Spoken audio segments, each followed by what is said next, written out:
교인들이 참 많은 고민을 갖고 삽니다.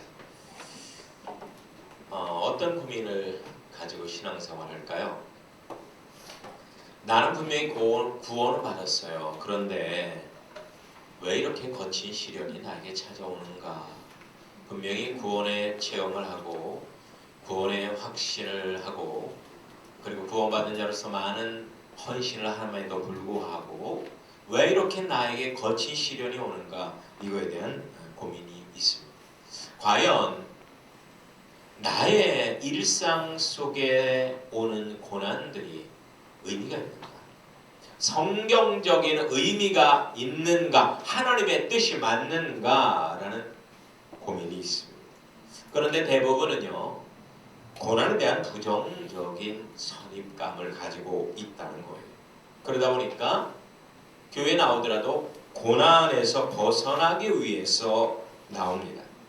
그리고 고난을 미리 방지하기 위해서 찾아오는 경향이 있습니다.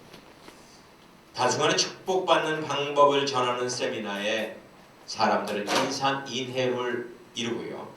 가문에 오르는 저주의 맥을 차단해서 영원히 고난을 예방하는 방법을 적은 책들이 불티나게 팔리는 실정입니다. 지금 신년초인데요. 우리 조상들이 신년초에 토정비결을 봅니다. 그래서 액땜하는 미신적인 풍습이 있었습니다. 근데 이 토정비결이요, 우리 기독교에서 좀 변형이 돼서 들어와요. 그것은 신년초마다 액땜한다고 기도원마다 신년 축복성회하고 교회마다 신년 축복성회를 합니다. 그래서 애군을 맞고 축복을 받자는 거죠. 애군을 받고 축복을 받자는 겁니다. 여러분, 축복 좋습니다. 받아야 됩니다. 그런데 성경적인 축복을 받아야 합니다. 할렐루야. 그래야 후유증도 없고 진정한 축복이 되기 때문입니다. 많은 의사들이 환자들에 대해서 의아해하는 것이 있다고 합니다. 병세가 심각한 환자일수록요, 고통 없이 치료받기를 바란다는 겁니다. 고통 없이 치료받기를 바란대요. 그런데 여러분, 고통 없이 치료가 됩니까? 고통 없이 치료는 없습니다. 고난 없는 행복, 고난 없는 성공, 고난 없는 축복은 존재하지 않는다는 겁니다. 만약에 그것이 존재한다면 진정한 축복은 될 수 없을 거예요.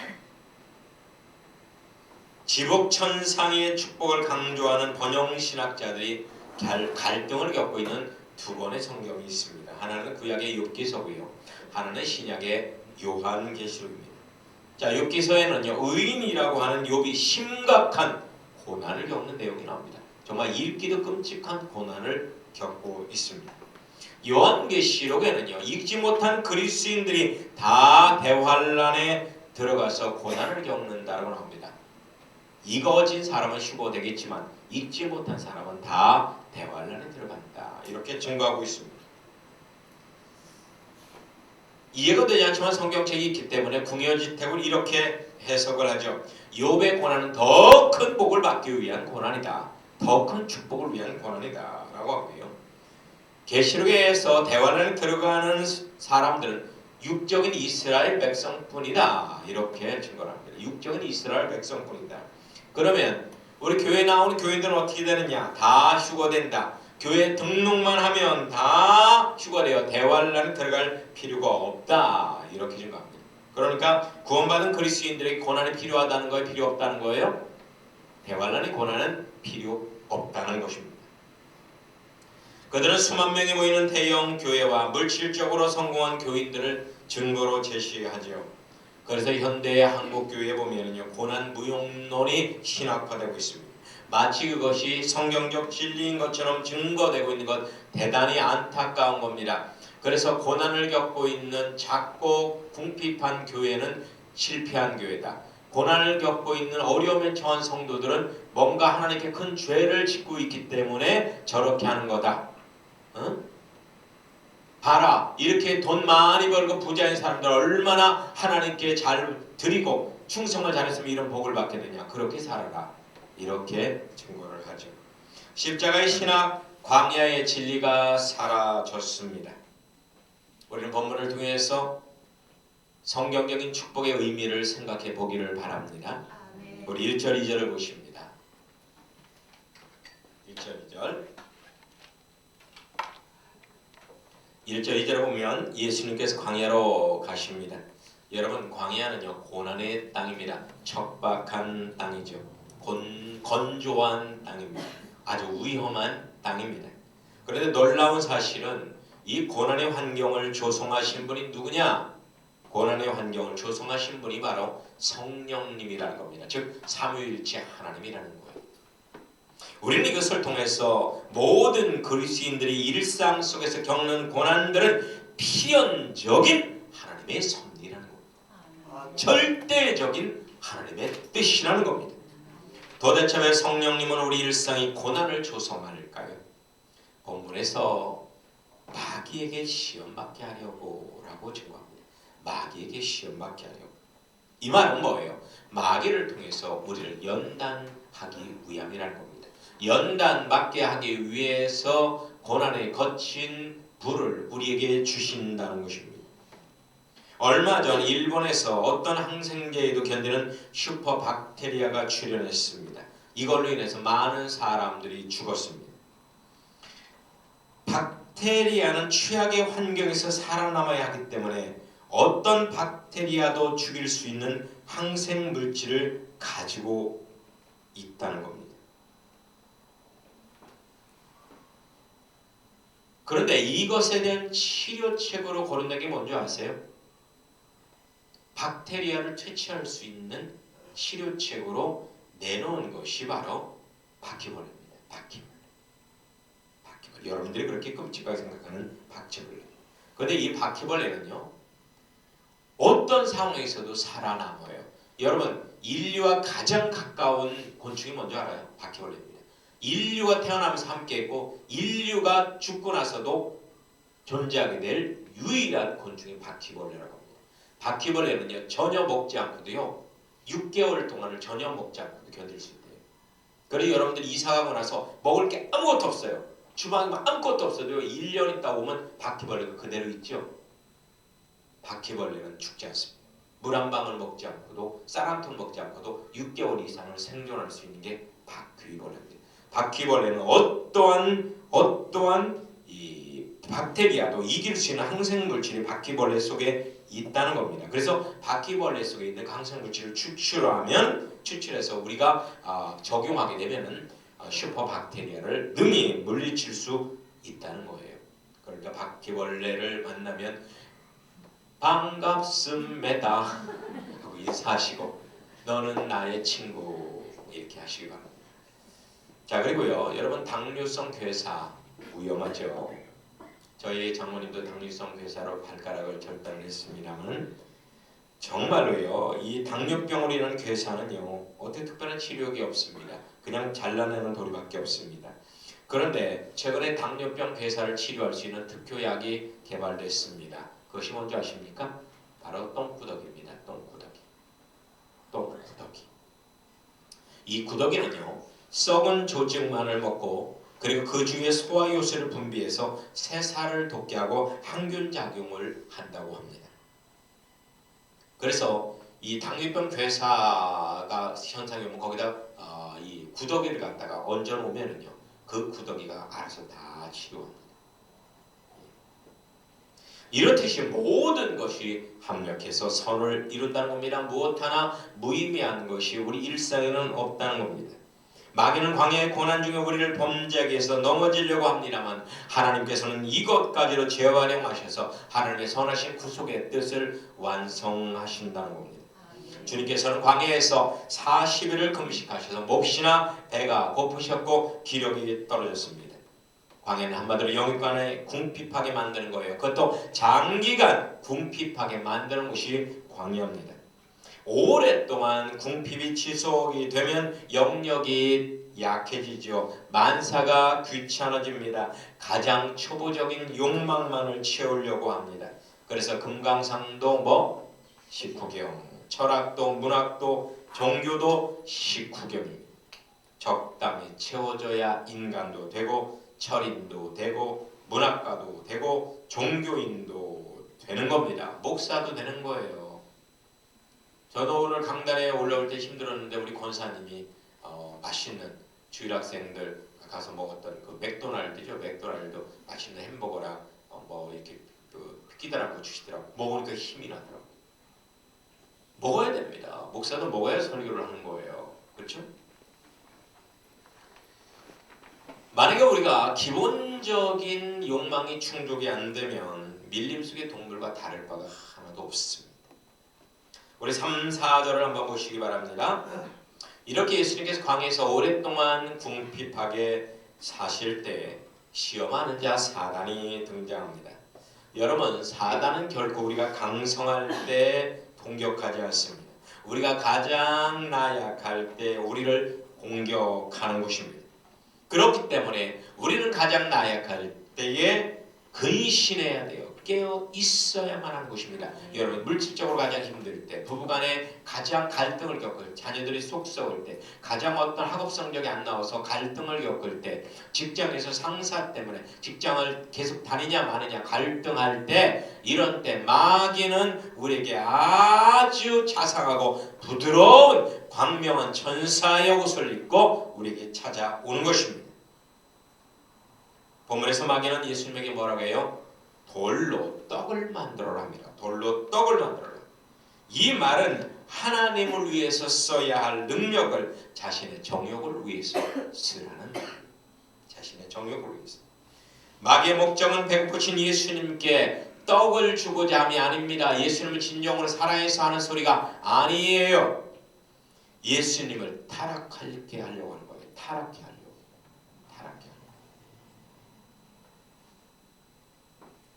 여러분, 우리는 크리스천입니다.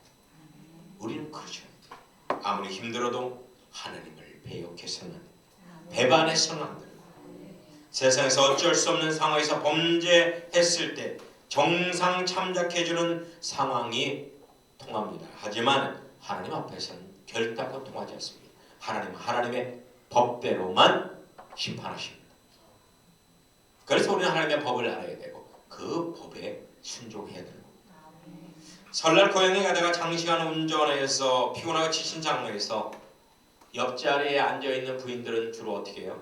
남편들은요, 좀 부인들이 말도 시켜주고 옆에서 계속 그냥 음료수나 과자 같은 것도 주고 이러면서 나를 좀 도와주길 바라는데 부인들은 이상하게 부인들은 뒷자리에 안 앉아요. 아내들은 꼭 조수석에 앉아서, 조수석은 말 그대로 조수 역할을 하는 건데요. 조수석에 앉아서 제일 먼저 앉자마자 하는 일은 스마트폰을 하다가 지루하면 그냥 잡니다. 스마트폰 하고서 옆에서 물 좀 잡아. 아유, 이따 좀 참아요.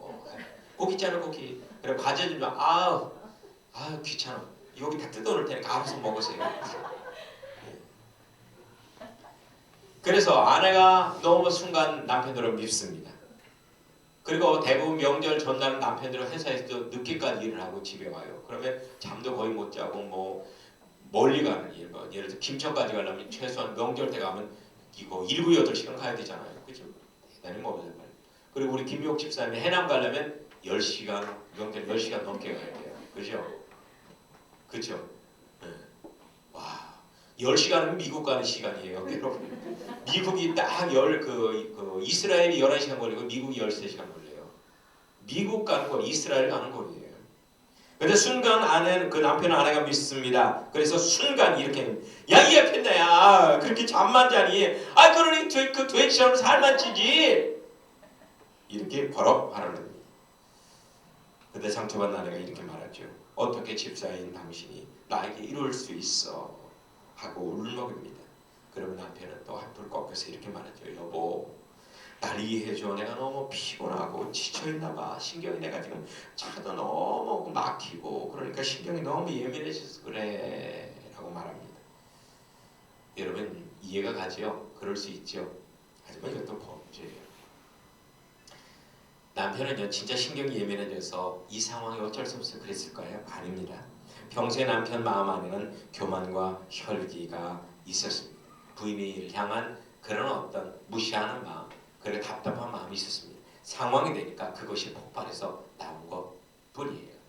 진짜 지뢰는 밟으면 터지죠. 가짜 지뢰는 밟고 거기에다가 거기 그냥 그 아주 그 어떤 무슨 거기 덤블링을 하고 별짓을 해도 안 터집니다. 진짜 내 안에 폭발할 수 있는 게 있으니까 터지는 거예요. 없으면 안 터지는 거예요. 그렇기 때문에 우리는 범죄했을 때 주님 앞에 무릎 꿇고 하나님의 빛을 정하고 가슴을 치면서 통해 자복해야 되는 것입니다. 4절을 보시기 바랍니다. 이때 주님이 이렇게 답변하십니다. 너희가 사람의 떡으로만 살 것이 아니라 하나님의 입에서 나오는 모든 말씀으로 살 것이니라. 이렇게 답변을 합니다. 이 말이 뭐예요? 사람에게 음식이 전혀 필요 없다는 것일까요? 성경책만 읽으면 40일이고 100일이고 건강하게 살 수 있을까요? 그런 극단적인 의미가 아니죠. 그런 의미는 아닙니다.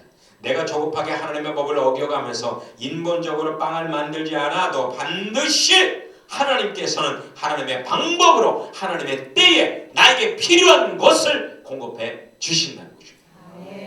하나님의 때에. 그래서 하나님의 때까지 믿음과 인내로 기다리라는 거예요. 하나님의 때가 될 때까지. 하나님의 때가 될 때까지. 제가 제 친구 전사랑 결혼 전에 충주에서 평택까지 무전 전도여행을 하는데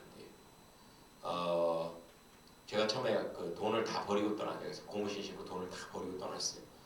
그런데 한 아침을 굶고요. 오후 한 2시 정도까지 이렇게 걸어가는데 너무나 목마르고 배가 고파요. 그러니까 둘 다 지쳤어요. 그러니까 친구가 그러는 거예요. 박 전사님, 이거 도저히 안 되겠어요. 저기 사실은 제가 이런 상황을 대비해서 돈을 조금 했어요. 그 친구가 경희대 경희학 그 법학과 출신이거든요. 그러니까 아주 합리적이에요. 그래서 조금 내가 이렇게 비자금을 만들어놨으니까 이걸로 여기서 좀 사 먹고 갑시다. 그래서 제가 그래요? 주세요. 저한테 주더라고요. 놓더라고요. 그러니까 그분이 완전히 시험에 들어갔고 투덜. 우리가 처음에 주님 앞에 약속했잖아요. 오직 하나님의 역사만을 우리가 경험하면서 하기로 이 고생하는 건데 이런 의미가 없잖아요.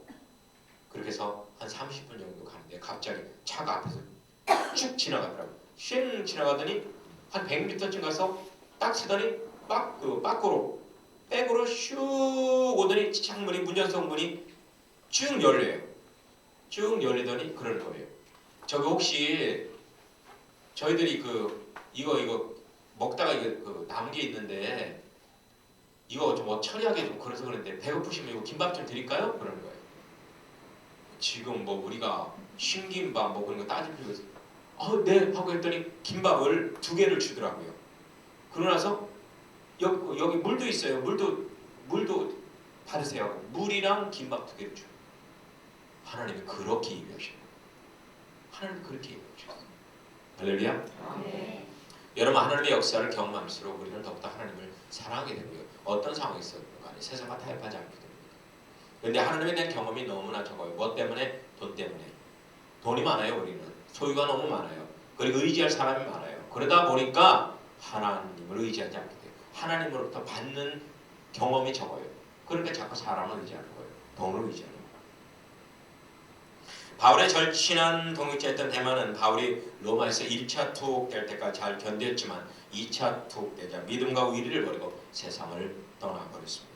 여러분 하나님께서 궁핍을 주시면 다 깊은 뜻이 있습니다. 하나님께서 채워주신다는 겁니다. 그때까지 기다려야 됩니다. 빨리 문제가 해결된다고 결코 좋은 것만은 아니에요. 때로는요 더디게 문제가 해결되는 것이 좋을 수도 있습니다.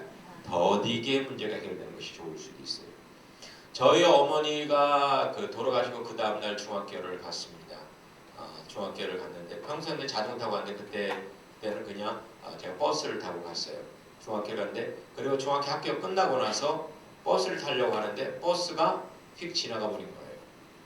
그래서 걸어올 수밖에 없었습니다. 한 25리를 걸어온다고 생각해봐요. 밤에 한 2시간 넘게 걸어야 되는데 왜 이래? 어머니 돌아가시고 나서 하나님 또 왜 이러시지?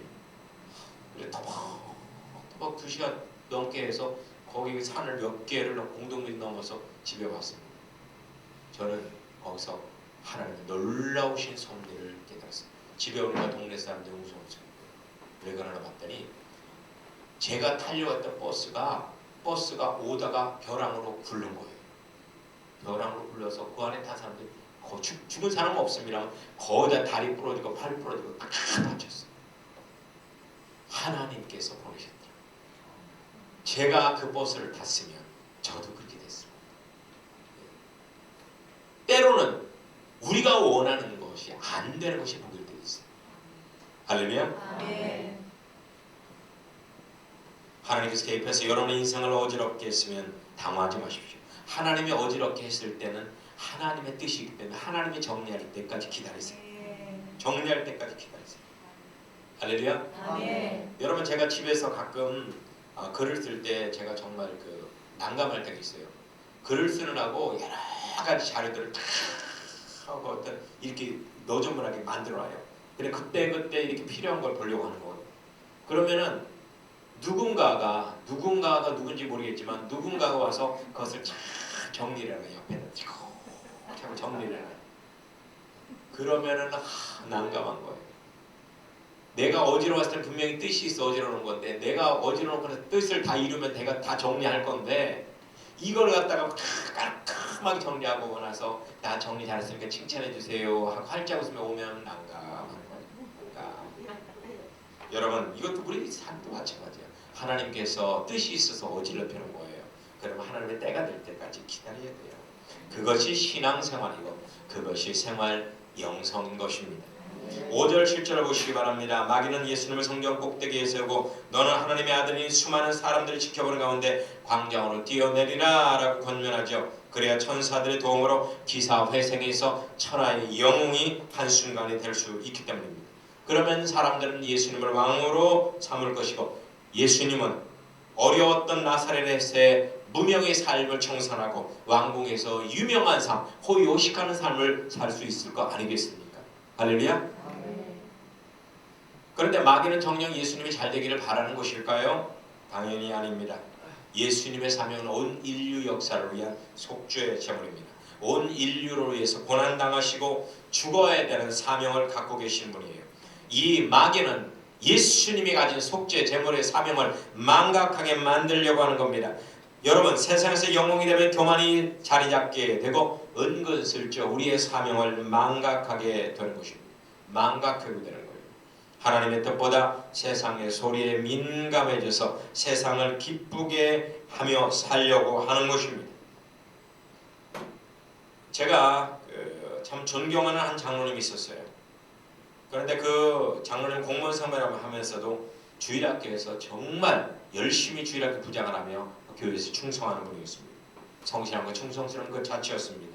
그런데 어느 날 이분이 정치권에 딱 뛰어들더니만 한순간에 고위공직자가 되는 복을 받았습니다. 할렐루야.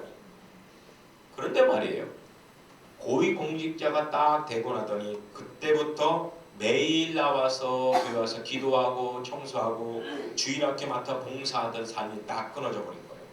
그리고 주일날에도 교회에 가지 않고 주일날 새벽 예배만 잠깐 드리고 공직자를 위한 생활을 한 겁니다. 주일날에도 새벽 예배만 잠깐 나왔다 나가요. 사람들한테 인정받으니까 명성이 높아지니까 밤낮으로 동분서주 하느라고 누구를 위해서 동분서주 하는지 모르겠지만 교회에서 봉사할 시간, 성경 보고 기도할 시간을 잃어버렸습니다. 초심을 잃어버렸습니다. 그런데요, 세상에는 뛰는 놈 외에 무슨 놈이 있어요? 나는 놈이 있죠. 나는 놈이 나타나니까 한순간에 나락으로 떨어졌습니다. 이제는 이분이 정신 차려서 주님이 열심히 하겠지라고 생각했는데 그게 아니에요. 여전히 교회는 뒷전이고 실추된 명성을 회복한다고 홀로 동분서주하면서 아직까지 다닌다고 합니다. 이 권력의 맛이 대단한 것 같아요. 한번 맛보면 끊을 수가 없는 것 같습니다. 이 권력의 맛이요. 그런데 7절에 예수님은 이렇게 말씀하십니다. 주 너희 하나님을 시험하지 말라. 이 말은 뭐예요? 하나님의 섭리를 거스르지 않겠다는 거예요. 하나님의 뜻까지 기다리겠다는 겁니다. 하나님을 앞서지 않고 그 음성에만 순종하며 살겠다는 겁니다. 할렐루야. 하나님의 나라는 결코 세상의 흑암으로 만들어지지 않습니다. 하나님의 나라는 하나님의 뜻대로 십자가의 빛으로 재창조되는 것이 하나님의 나라인 것입니다. 여러분 8절에서 10절 한번 보시기 바랍니다. 8절에서 10절. 마귀는 예수님을 지극히 높은 산으로 데리고 가서 천하만국과 그 영광을 보여줍니다. 그리고 예수님께 네가 나에게 경배하면 이 모든 것을 너에게 주겠다라고 달콤한 제안을 합니다. 통일교에서도 그렇죠. 크리스천 대학생들한테 4년 장학금을 줄 테니까 나와라. 우리 통일교로 와라. 그리고 목사들에게 무료로 성지순례 여행을 시켜주겠다. 그렇게 제안을 해서 거기에 걸려든 사람 무료로 성지순례 여행을 시켜주고 성지순례 내내 성지순례만 10일, 15일 됩니다. 그 중간에 세미나를 합니다. 통일교 세미나를 해서 주입을 합니다. 여러분 목사님들도요. 어느 이렇게 낯선 목사님 이렇게 모이고 낯선 데 가면은요. 종교성 다 잃어버려요. 믿음 다 잃어버려요. 그냥 완전히 이상하게 돼버리더라고요.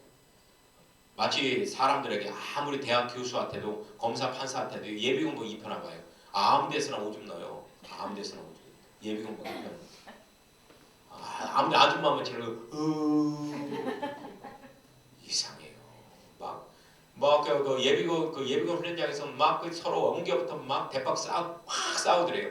그러니까 말리고 나서 그 사람이 누군가 조사를 해봤대요. 그 예비군 그 예비군에 있는 그 현역 그 장교가 조사를 해보니까 한 사람은 교회 목사, 한 사람은 현직 회계사, 회계사랑 교회 목사가 구제배고 싸운 거예요. 근데 그 사람도 예비군복을 벗으면 그럴까요? 안 그래요. 예비군복을 입으니까. 참. 그렇게 통일교는 우리를 미혹을 합니다. 여러분 만약에 예수님이 이 제안을 받아들인다면 굳이 십자가를 지고 처참하게 죽지 않아도 온 인류를 구원할 수 있을지 모릅니다. 고난 없이 영광에 이르고 희생 없이 구원을 완성하고 과정 없이 좋은 결과를 얻는다는 것, 이 얼마나 신나는 일입니까? 가룟 유다는 세상 부경을 얻으려고 마귀에게 자기 영혼을 팔아버렸습니다. 니골라 집사도 중세 유명한 신학자였던 아리우스도 그리고 영력 강했던 박태선 장로도 고난 없이 세상을 얻으려고 하다가 마귀에게 자기 영혼을 팔아버렸습니다. 하지만 마귀가 준 세상은 멸망하지 않습니다. 아침 안개와도 같습니다. 마귀도 세상 주권을 잠시 약간 쥐고 있을 뿐입니다. 하나님은 다 거둬 가실 겁니다. 예수님이 재림하시면 마귀는 산채로 지옥불에 던져질 것이고 예수 그리스도께서 모든 우주 만물의 주권을 가지고 하나님의 법대로 통치하실 것입니다. 우리의 영광은 이 세상에 있지 않습니다. 우리의 영광은 예수 십자가 안에 있다는 것입니다. 우리의 영광은 저 하늘나라에 있습니다. 이 세상에 있지 않습니다. 세상에서 좀 못 가졌다고, 좀 무시당한다고, 좀 고난당한다고 낙심하거나 불평하지 마세요. 도리어 여러분들이 예수 믿는 크리스찬인 것을 자랑하시고 누가 있잖아요. 술 먹으러 가면 나 크리스찬입니다. 누가 같이 술집에 가서 노래방에 가서 같이 2차로 성적 쾌락을 즐기자면 나 크리스찬입니다. 누가 회사에서 같이 공범 행동하자고 하면 나 크리스찬입니다. 크리스찬입니다. 그리고 누가 마약을 같이 하자고 하면 나 크리스찬입니다. 나는 크리스찬입니다가 정직과 겸손과 순결과 온유와 사랑의 대명사가 되어야 돼요. 네, 크리스찬입니다 하면 말쟁이, 거짓말쟁이, 남봉꾼 이런 대명사가 돼서는 안 된다는 것입니다. 일제시대 때 있었던 일입니다. 모든 장로 교단이 신사참배를 허용했습니다. 하지만 주기철 목사와 그분이 심호하는 산정형 교회만큼은 그것이 우상숭배라고 거절했습니다. 일본 경찰은 주 목사님을 구속하고 온갖 회유를 해도 고문을 해도 전혀 통하지 않는 겁니다. 그래서 간교한 묘책을 생각했습니다. 주 목사님은 며칠간 굶겼어요. 그리고 신사참배소 앞에서 진수성찬을 차려놨습니다. 그리고 주 목사님한테 너 신사참배 안 했다니까 그냥 먹기만 해라 그랬습니다. 그래서 주 목사님 먹으려고 숟갈을 들어서 먹으려면 고개를 숙이고 먹잖아요. 숙이는 순간 아주 카메라의 각도를 잘 잡아서 신사참배 하는 것처럼 사진을 찍어서 홍보하려고 했던 거예요. 그런데 주 목사님이 이것을 눈치챘습니다. 벌떡 일어나서 밖으로 나갔습니다. 밥을 먹지 않았어요. 손도 대지 않았습니다. 쳐다보지도 않았습니다. 그래서 일본경찰은 이것 갖고도 안 되겠다 해서 결국은 주목사님을 독살했습니다. 예수님에 대한 믿음과 교회의 직분을 망각케 하는 세상의 어떤 유혹에도 신앙의 절개를 지키시기를 축원합니다. 주님은 단호하게 외칩니다. 주 너의 하나님께 경배하고 다만 그를 섬기라. 할렐루야. 세상의 강력한 유혹을 이기고 신앙의 절개를 지키는 자들에게 어떤 의로와 축복이 있나요? 11절 보시기 바랍니다. 마귀는 떠나갔고 천사들이 나와서 수종든다라고 증거합니다. 이 말은 시험을 이겨낸 자들에게 하나님의 참된 축복이 주어진다는 겁니다. 세상의 모든 고난과 유혹은 여러분의 믿음을 시험해 보는 겁니다.